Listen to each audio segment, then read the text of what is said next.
आज पेठगावच्या परिसरात डॉक्टर बाबासाहेब आंबेडकर स्मारक इथं दत्तात्रय कांबळे गाव सुरूर यांनी एक सामाजिक बांधिलकी म्हणून आज त्यांच्या वाढदिवसानिमित्त आमच्या आंबेडकर उद्यानाला त्यांनी आज ही 30-35 झाडं दिलेली आहेत आणि आज त्यांच्या वाढदिवसानिमित्त वृक्षारोपण हा जो कार्यक्रम त्यांनी आज इथं ही केला तर तरी ह्यासाठी सामाजिक कार्यकर्ते म्हणून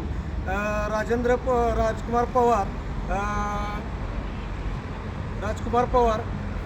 नितीन वारे अशोक शिंदे आणि सचिन पवार तसेच संतोष पवार आणि योगेश कुर्णे तसेच कलावती पवार आणि सुनंदा माने हे जी लोक उपस्थित राहिलेले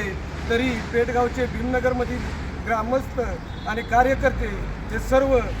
आम्हाला दिलेल्या ह्या सर्व झाड वगैरे हे जे त्यांनी धम्मदान दिलं त्याबद्दल आम्ही सर्वांचे त्यांचे आभारी आहोत आणि असंच प्रत्येक कार्यक्रम व्हावा आणि ह्या क्रमांक कुणी फुल आणि फुलाची पाकळी इथं दान म्हणून द्यावी एवढं मी बोलतो. जय भीम.